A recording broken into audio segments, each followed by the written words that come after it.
First time I went in, I was at work and I had stroke-like symptoms.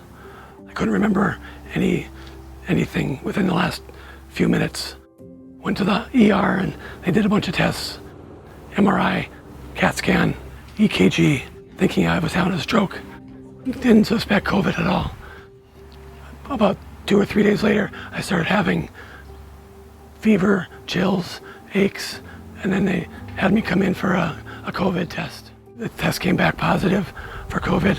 I didn't really have any breathing problems at the time, so I was just kind of thinking I would get over it like a flu in a few days. But shortly after that, it became harder and harder to breathe, and then too hard to breathe on my own, so I went to the hospital. I have a history of asthma.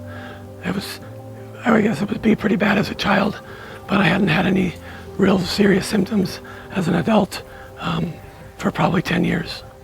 They put me on a high flow oxygen, not the ventilator yet, but the high flow oxygen worked for a day or two, but then my oxygen saturation just plummeted, and eventually I needed the ventilator. When they called me to say that he was going to go on the ventilator, that was scary, because the only experience that I had, was some years ago when my grandfather died and was on a ventilator, and you think of it as the end. And I felt alone, like now I have to make these kind of decisions for our family, and I'm not ready. I wasn't emotionally ready. First time I was on the ventilator was 14 days.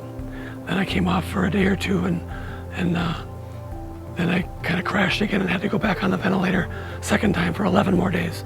So a total of 25 days. Seeing a guy who is relatively healthy, I have friends and family in the community who do peak physique with this guy, tons of nursing staff and staff at the hospital who are just cheering for this guy, rooting for him. So my goal was, convince this guy he's strong enough, that it's more of a mental game at this point, to stay focused, stay calm, but you're also talking to someone who's sedated, so how much of that is getting through to him, how much is he understanding was kind of the obstacle. We got to the point, I just educated him, hey, we're gonna take that tube out today. Lo and behold, he made it through the night. I came in, I was worried. I went home and I was actually worried sick, like, God, if this guy gets intubated again, it's gonna be a very poor outcome. Turns out he was doing well, started doing better as far as breathing oxygenation. What an impressive story, a courageous story. Todd himself fighting the fight, but then a huge team effort. I was caring for Todd in the moment where he was really just starting to turn the corner. Had been through a very, very challenging course and was really starting to improve. It was hard because, can you imagine life being one way to start and then being critically ill for an extended period of time? Todd's an inspiration, and it was a pleasure to be involved in his care. It's energizing. It gives you a newfound, maybe like a second wind or some motivation saying, hey, not everyone is gonna die from this virus. No matter how sick they are, they can still make a recovery, and seeing him kind of go through it and decline and then finally, get off the unit, it was, a small celebration. I think I chalk it up as a W for the team.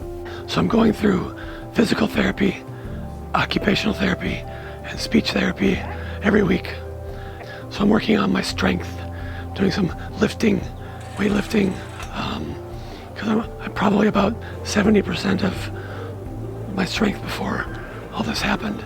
I'm very lucky and blessed. Most people are affected minimally by this, but if you have any kind of a underlying condition or have had it in the past, you just don't know.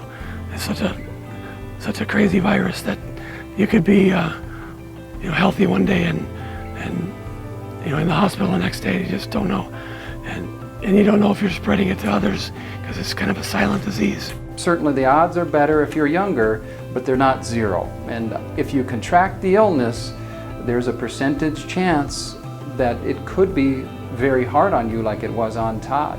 It only affects a small percentage, but if you're in that percentage, that's a huge thing. And I think that, it's not a hoax, it's not made up. I mean, real people are getting sick and dying, and we have to, be smart and do what we can to take care of each other.